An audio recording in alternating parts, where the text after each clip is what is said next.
जनादम जद गृहे बोला इसीलिए क्योंकि ये लक्ष्मी स्वरूपा है। जिस घर में लक्ष्मी जाती है अन वर्धते धन वर्धते नेगी साहब भवतायाम वंशम च वर्धते। यहीं से ही सब कुछ बढ़ेगा बाप का है। बोले तो इस लड़की को पता होना चाहिए चीनी का डब्बा कहाँ है, चाय पत्ती कहाँ है, आपके घर में सीढ़ियां किस तरफ से है। अगर इसको पता ही नहीं होगा तो क्या होगा। जिस पुरुष की इज्जत पत्नी के पास नहीं है उस पुरुष की इज्जत बाहर भी कहीं नहीं। बड़ी सभा में बाकी लोग तो बोले आप आप आप आप आप, अगर वाली है तू क्या कर रहा है भाई। बोलो क्या इज्जत रहेगी कोई इज्जत। बोले इसलिए क्या है धन धान्यम मिष्ठानम व्यंजनादम चयद गृहे। कल को कोई आपका मित्र सखा आएगा, मान लो आप घर में नहीं है, नेगी साहब घर में, अनुराधा बोलेगी नहीं साढ़े घर कोई नहीं नड़ो तो दे। अगर ये ऐसा बोलेगी तो कल को आपको मिलेगा आपका मित्र, वाह भाई तेरी पत्नी बड़ी भारी मिठी है ना। एक व्यक्ति से हम तू तड़ा करके बात करते, जैसा आपका कोई परम मित्र, अरे तू आया नहीं, तू ऐसा नहीं। अगर वो बड़े दिनों से ना आए फिर आप बोले आओ महाराज आपके आने से हमारा घर पवित्र हो गया, तो वो क्या सोचेगा, इसका मतलब ही है नाराज है मेरे से है। अब ये मान लो किसी का मान सम्मान नहीं करेगी तो सारी आई बलाई आपके सर पड़ेगी। इसलिए घर में कोई आएगा तो इसने चाय भी पिलानी है, इसको चावल का भी पता चाहिए, दाल का भी पता चाहिए, मसाले का भी पता चाहिए। इसलिए क्या बोले लिखा, कितनी सुंदर बात बोली, धन धान्यम मिष्ठानम व्यंजनादम चेद गृहे। भोजन बनाने वाली जितनी वस्तुएं हैं वो सारी किसकी अधीन, अनुराधा के अधीन करनी होगी है। बोलिया मान लो कोई आपके घर में अतिथि आया, बड़ी भर सेवा करी अनुराधा ने, कल को आपको लदरौर में मिल गया, अरे नेगी साहब आपकी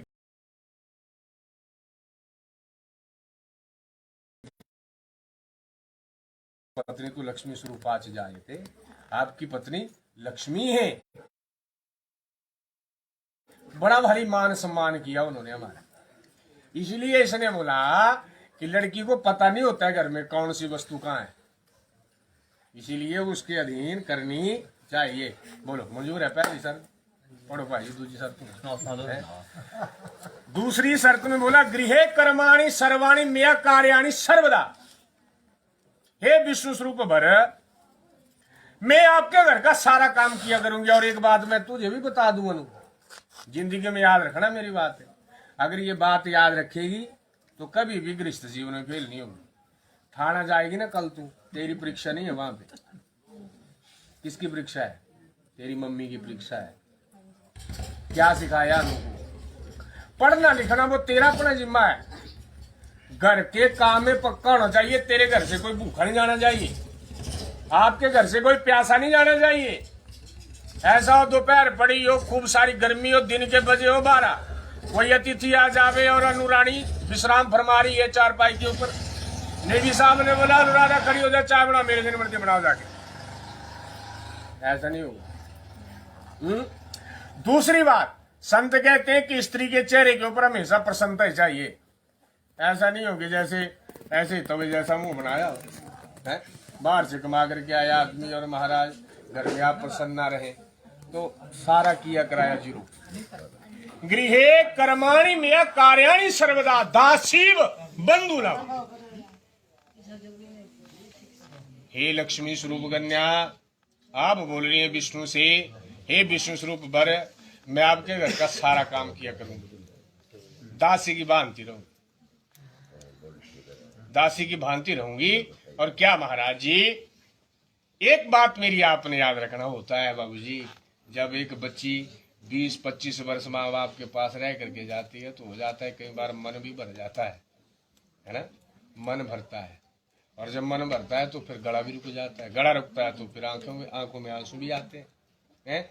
कई बार जब याद भी आ जाती है किसी व्यक्ति का कोई आचार विचार नहीं पल्ले पड़े, आपके पिताजी का स्वभाव कैसा है ये से पता नहीं, आपका स्वभाव कैसा है ये जानती है, थोड़ा थोड़ा जानती होगी, परंतु अब और भी ज्यादा होगा। क्यों, आपके गुण अपगुण भी आएंगे सामने, इसके भी आएंगे गुण अपगुण आप सामने, क्योंकि इकट्ठे जो रहोगे। पहले तो फोन के ऊपर बात हो गया, खाना जी हाँ हो गया, सो गए हाँ जी सो गए, आगे ड्यूटी से जी हाँ जी आगे, यही होगा ना। अब घर में तो सारी बात हो है। बोले तो मान लो कभी कभार किसी के आचार विचार इस बेटी को ना समझ में आवे, पालनम त्वया ममम, मैं आपसे करवद प्रार्थना करती हूँ विष्णु स्वरूप बर, उस घर में ज्यादा जान पहचान वाले आप ही होंगे मेरे। इसके बोलने का मतलब ये नहीं है कि ये नहीं न जाने, ये भी बेटी की तरह रखेंगे, बेटी है। परंतु क्या है, कुछ एक बातें जो होती है वो पत्नी अपने पति से ही करती है। बोले तो आपको सदा पालनम मम, हे विष्णु स्वरूप वर, आपने मेरा पालन पोषण करना है। तीसरा थोड़ा सा हिंट दो, क्या है तीसरी शर्त? तो ये दूसरी शर्त है जी, बोलो मंजूर है आपको? धन की वृद्धि और समृद्धि के लिए, धन की वृद्धि के लिए जा रही है। देखिए इसमें बड़ी बात नहीं है, छोटी सी बात है। न वर्धते धन वर्धते। आप मुझे ये बताओ, लड़के वाले बड़े हैं लड़की वाले बड़े हैं? क्यों बड़े? देखो सुनो, बात तो आपकी सही है, बिल्कुल बहुत अच्छी बात बोली आपने। जिसमें हमारे राम जी की शादी हुई ना, राम 14 कला संपूर्ण थे, 14 ही कला थी उनमें राम में, और कृष्ण भगवान 16 कला संपूर्ण थे। राम थे सीधे, कृष्ण थे टेढ़े। जब भी आप राम जी की फोटो देखें तो राम जी सीधे खड़े होंगे मिले, और कृष्ण जी देखे होंगे तो 3 बल होंगे, एक बोल मुरली, दूसरा कमर और तीसरा पांव। टेढ़े हैं, मतलब क्या है, जो सीधे से सीधा ना हो उसको टेढ़ा करके सीधा करता है, ठीक नहीं? बोले तो राम जी की जब मिथिला में जनक जी के वो धनुष तोड़ा ना उन्होंने, तो शादी होनी थी। अब बरमाला डाली गई, केसर की कटोरी डोली गई सर के ऊपर, अध्यात्म रामायण है सारा ही।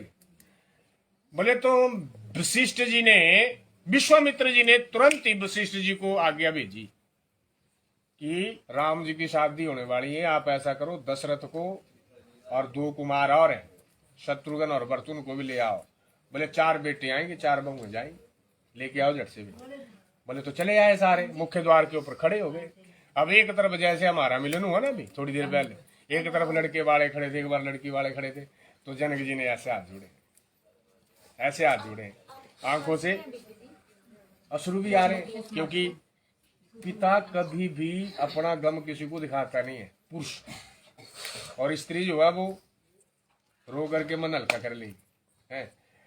तो जनक जी की आंखों में आंसू थे। तो जैसे दशरथ जी आए ना, तो दशरथ ने नाव देखा ना ताव देखा, वशिष्ठ जी खड़े विश्वामित्र दूसरा, वो गए और झट से जनक जी के चरणों में गिर पड़े। जनक जी ने जो हाथ लगाया तो दशरथ को अपने गले लगाया है, गले लगाया। तो जनक जी ने रोते रोते पूछा, बोले महाराज जी आपने क्या किया? मैं बेटी वाला हूं, मेरी बेटी कहाँ जाती अगर आपके बेटे के साथ 7 दिन होती? दशरथ बोलते हैं, अरे बाप रे कहीं के क्या बोल रहे हो, घर तेरी बेटी मेरे घर में नहीं जाती तो लव कुश कहां से आएंगे? अगर सीता मेरे घर में नहीं जाएगी, दशरथ खुद बोल रहे हैं, तो लव कुश कहां से आएंगे? इसीलिए जनक जी आप बड़े हैं, धन धान्यम मिष्ठानम व्यंजनादम चिरगे। बोले घर में स्त्री जब जाती है तो वो धन अन्न वंश सब कुछ बढ़ाती है, हर एक चीज बढ़ेगी वहां जाकर। इसीलिए क्या, धन की पुष्टि के लिए मैं तीसरा कदम चलाती हूं। बोलो मंजूर है? चौथी शर्त के बीच में कन्या बोलती है, वैसे हो चुकी है शर्त, मैंने बताया था अभी अंदर आपको, आपसे ग्रंथि की मैंने करवाई थी ना कि करक चतुर्थी का व्रत करेंगे आप, याद बोला था ना? भवतायाम गौरी आराधनम तत्परा, कि मैं माँ भगवती का, देखिए इसके बीच में रहस्य क्या है। वैसे पुरुष रहता वो दिल्ली में और स्त्री रहती हो घर में, और स्त्री बोले मैंने गुरु धारण करना है, तो नरकगामी नहीं है वो, नरकगामी है वो। क्यों? बोले जब तक पति आज्ञा नहीं देगा तो पत्नी कोई व्रत भी नहीं कर सकती है, गुरु बनाने की तो बड़ी दूर की बात है। जब तक पति आज्ञा नहीं देगा, पति आज्ञा देगा तब वो व्रत करेगी। इसलिए ये आपसे आज्ञा मांग रही है, आप गुरु हैं, गुरु ही मानना बच्चा हमेशा, ठीक है? क्योंकि महाराज सावित्री भी आपकी तरह स्त्री थी, सीता मैया भी आप की तरह थी, है ना? कौशल्या महारानी भी आप की तरह थी, परंतु उनके बीच में कुछ गुण थे। थोड़े से सुख के लिए कभी भी अपनी सफेद चादर रूपी जीवन के ऊपर दाग नहीं लगाना है, क्योंकि ये जीवन बार बार नहीं मिलेगा। किससे चोरी करोगे? मुझसे, नेकी साहब से, परंतु वो परमपिता परमात्मा सबको देखता है, उसकी हजारों आंखें। जिससे चोरी कर, सूरदास बाबा जी पता क्या बोलते हैं, जिससे चोरी करनी से उसको तो हम दिखाते हैं, और जिसको बार बार दिखाना चाहिए उससे चोरी करते जाते हैं, है ना। बोले चोरी उससे करनी चाहिए परंतु उससे तो होगी कभी नहीं, है ना। और जिससे दिखाना चाहिए उससे चोरी करते, आ गया पिताजी छुपा लो, ऐसा नहीं है। बोले इसलिए क्या, गौरी आराधनम च तत्परा, हे विष्णु स्वरूप वर, मैं आपकी दीर्घ आयु के लिए मां भगवती गौरा का व्रत किया करूंगी। तो इसी 4 वेदों के बीच, वेदिका के बीच में हम बैठे हैं, तो आप हमें आज्ञा दीजिए कि आप ये व्रत करेंगी। बोलो देते हो आज्ञा हैं। अब 5वीं शर्त के बीच में कन्या कहती है कि मेरे माँ बाप ने मुझे बड़े भारी प्रेम से पाला है। पालिता माता पिता च चक्षु बंधुवेन, बोले मेरे माँ बाप ने मुझे बड़े बड़े क्लेशों से पढ़ा। क्लेशों का मतलब पता क्या होता है? क्लेशों का मतलब ये है इसके बोलने का कि ऐसा नहीं है कि अनुरानी से मैं घर में आई या इसके पिताजी को दुख हुआ या माता जी को, किसी को दुख नहीं हुआ, परंतु क्या है उस दिन से लेकर के आज तक ये कितनी बार बीमार हुई होगी, कितनी बार बीमार हुई होंगी। कई बार तो ऐसा भी होगा हमारे तो सुबह साहब सो जा रहे हैं, कंधे पे भी सुलाया होगा, और माँ ने क्या किया होगा, जहां पे बिस्तर गीला होगा वहां से उठाया और सूखे में सुला दिया, माँ खुद गीले में सो गई। यार पालते दुखा माता पिता चक्षुबंधु भी, मेरे माँ बाप ने मुझे बड़े भारी प्रेम से पाला। तेरे ही मदत्वा, बोले आपके हाथों में मेरा हाथ दिया है, और कदापि नो वाच्यम, हे विष्णु स्वरूप वर जी, कभी भी ऐसी ठोकरें लगाना उस घर में जाकर के कि तेरे माँ बाप ने मुझे कुछ नहीं दिया। क्योंकि माँ बाप के पास एक पुत्री रूप कलेजा होता है, वो निकाला और रखा नहीं आपके हाथों में, दे दिया इनके पास कुछ नहीं है। इसलिए जीवन में कभी भी ठोकरें लगाना, क्योंकि जीवन में एक भगवान से प्रार्थना करो हम हिष्ट पुष्ट रहें, और भगवान जी हम देने वाले बने, लेने वाले नहीं जीवन में बने। लेने वाला कौन होता है? भिखारी होता नहीं है, दे दो महाराज पैसे, दे दो महाराज पैसे। और देने वाला कौन होता है? दानी राजा, जिसका नाम जब तक युग चांद सूर्य तारे रहते हैं तब तक उसका नाम ही अटल रहता है ना। तो ये आपने ठोकने लगानी। और एक शर्त में इसने ये बोला लड़की ने कि महाराज मैं ये चाहती हूं कि जब मैं पैदा हुई तो मेरे आने से इस घर में दिन दुगनी रात चौगुनी उनती हुई, अब सुबह में चली जाऊंगी। तो उस समय हम दोनों लक्ष्मी नारायण हैं, तो हम दोनों ऐसा आशीर्वाद देते हैं इस घर को कि मेरे डोली विदा होने के उपरांत भी इस घर में ऐसी ही चहल पहल रहे, और ये घर दिन दुगनी रात चौगुनी उन्नति करे। सदा प्रार्थना ममम, ये मेरी आपसे प्रार्थना है। बोलो देते हैं आशीर्वाद ऐसा। अंतिम शर्त 7वीं, अर्ध पुण्यम गृह्यामि नत्वा पाप भागिनी। बात छोटी सी है, रहस्य बड़ा भाई। लड़की बोलती है कि अगर आपके घर में कोई ऐसा काम होगा ना, यज्ञ, कोई कथा ही हो, कोई अग्नि हो, और एक बात हमेशा याद रखो, अगर आप मान लो इकट्ठे रहेंगे तो भोजन इकट्ठे करना है, और हो सके तो पूजा भी इकट्ठे करना जब भी हो। जो पति पत्नी ये दोनों चीजें करते हैं ना, उनका ये तो सुधरेगा पर अगला भी भाग सुधर जाएगा। ये मैं नहीं बोल रहा हूँ, ये शास्त्र लेख है। क्योंकि जब भी दोनों पूजा में बैठते हैं एकाग्रचित होकर के, तो मन की जितने भी विकार हैं, कुकृतियां हैं, वो सारी बदल जाती है। और करनी चाहिए भगवान के सामने, नतमस्तक होना चाहिए। ये सनातन पद्धति है। पता नहीं कितना मजाक बना दिया लोगों ने हमारी पद्धति का। कई बार तो ऐसे शर्तें सुनाते हैं ना, तो लोग क्या बोलते हैं, अब करवाएंगे पंडित जी, यहाँ अब करवाएंगे लड़के, लड़का को बैल है तो डंडा नहीं करके उससे हाँ करवा। पढ़े लिखे होते हैं बच्चे, पढ़े लिखे नहीं है। कोई बात समझ आती है, कोई नहीं आती तो पूछो, एक बार 10 बार पूछो।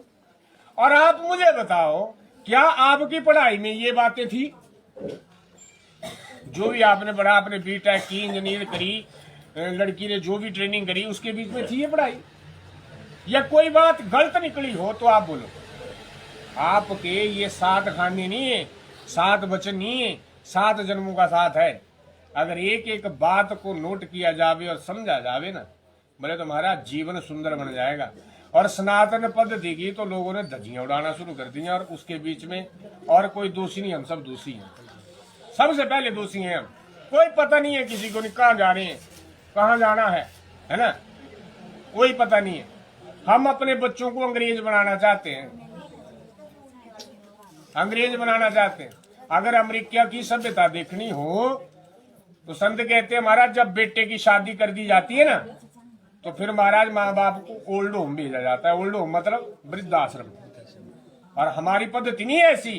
प्रातः काल उठहु रघुनाथा, मात पिता गुरु नवाही माथा। ये हमारी पद्धति है, सनातन पद्धति है। राम जी को 14 वर्षों का वनवास दिया दशरथ ने, परंतु राम जी ने बोला मर जाए ऐसा बेटा जिसके सामने पिता की आंखों से श्रुधारा बहे। ऐसे बेटे को मर जाना चाहिए, क्योंकि जब हम छोटे थे तब भी वो रोए। आज हम बड़े हो गए और हमारी वजह से हमारे माँ बाप रोए, तो ऐसे संतान को तो मर ही जाना चाहिए। क्यों? सही नहीं है? बोले जब हमें अपने माता पिता को क्या सुख रूपी झूले के ऊपर बिठाना है, तब हम अपने माँ बाप को रुलाते हैं। बेटी की परीक्षा होती है जवानी में, और बेटी की परीक्षा होती है शादी के बाद। और एक बात और बोली इसने, कुटुम्बम पालनीयम त्वया यौवन वृद्धि के। ऐसा नहीं हो कि आज अनुराधा को आप ले गए और कल बोले कि हम दोनों चले अम्मा बापू रहो घर में। क्या? कुटुम्बम पालनीयम त्वया यौवन वृद्धि के। माँ बाप की देनदारी ता जिंदगी नहीं दे सकते हैं। और जिस बच्चे के ऊपर माँ बाप का आशीर्वाद हो, उसको 4 धाम करने की जरूरत कोई नहीं। अपने प्रांगण में एक पानी की बाल्टी भरे, 2 बूंदे गंगा जल की डालो। जिसने अपने माँ बाप की सेवा करी होगी, महारानी गंगा हरिद्वार से आपकी बाल्टी में पक्का आएगी। लिख लो मेरी बात। ये लड़की बोलती है कुटुम्बम पालनीयम त्वया यौवन वृद्धि के। जवानी से वृद्धावस्था तक माँ बाप की सेवा करनी, इनकी देनदारी नहीं हम दे सकते हैं। ये एक आवाज लगाए हम 10 बार उठे हैं। ऐसा नहीं कोई कल को बोले कि महाराजा नूस घर में गई और नेगी साहब का रंग ही बदल गया। ठीक नहीं है। बोले आपकी परीक्षा अब शुरू है कल से। ठीक नहीं है। स्वाभाविक जैसे बदलेगी सारी चीजें। बताओ मैं कैसे बदलेगी? 7 शर्तों को सुनने के लिए दिन चाहिए 7। बराबर सेन में देखिए, पहले आप मान लो कोई काम आपकी बहन ने बोला, या आपका कोई छोटा भाई है, या पिताजी ने बोला, या माताजी ने बोला भाई अरविंदर जी फलाना काम कर दो। नहीं अभी नहीं, मैं अभी थका हूं, सोऊंगा। किसी ने कुछ नहीं बोला ना, है ना। अब बोलना कल से आप भी, मैं नहीं करूंगा। क्या बोलेंगे लोग? बस बन गया जोरू का गुलाम। अब बड़ा है, बातें बड़ी भारी बदलेंगी। इसीलिए जीवन में ऐसा कार्य करो कि महाराज जिसको करने से हमें पछताना नहीं पड़े। समझ रहे? कुटुम्बम पालनीयम तो यौवन वृद्धि के। सबसे पहले जो पैसा हो ना, वो माँ बाप को ही दो। कोई भी माँ बाप ऐसा नहीं है जो बच्चों को धोखे में रखता है। बनाएंगे माँ बाप। और मैं तो ये बोलता हूँ, जिसके माँ बाप बैठे हैं ना, वो दुनिया का सबसे बड़ा धनी आदमी है। धनी मतलब अमीर आदमी है। बोले क्यों? कमाने की चिंता लगाएंगे अपने आप। 10 लगाओ 20 लगाओ, हमें क्या फर्क है? ठीक नहीं है? बोलो मंजूर है आपको ये 6ठी शर्त भी? 7वीं शर्त थी अर्ध पुण्यम गृह्यामि नत्वा पाप भागिनी। बोले मैं आपका आधा पुण्य लूंगी, पाप का कोई हिस्सा नहीं लूंगी, परंतु हे विष्णु स्वरूप पर अपने पाप का पक्का हिस्सा दूंगी। है ना थोड़ी सी टेढ़ी क्या है इसमें?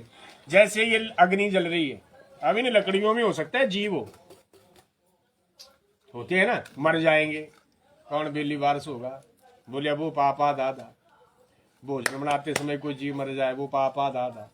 पानी भरते समय कोई जीव मर जाए, वो पापा दादा। वस्त्र धोते समय कोई जीव मर जाए, वो पापा दादा है।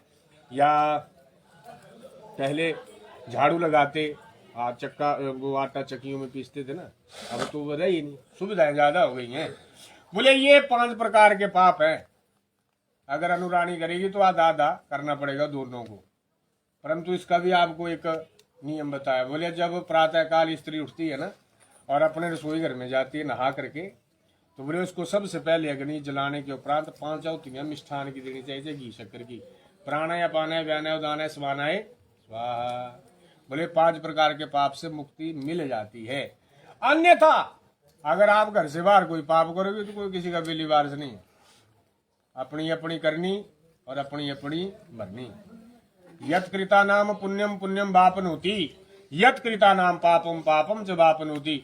जो जैसा कर्म करेगा उसको वैसा दंड पक्का मिल जाएगा। तो बोलो नेगी साहब आपको शास्त्र मंजूर है? अब इनकी भी एक प्रतिज्ञा है। आदौ धर्म धरा कुटुम्बकम तथा प्रिय भाषिनी क्रोधालस्यम विवर्जिता नित्यम बचा कारिणी। उद्यपाने मद्यपाने परगृहे गमने तथा पर पुरुषम रतिगति हास्यम वर्जितम त्वयं सदा।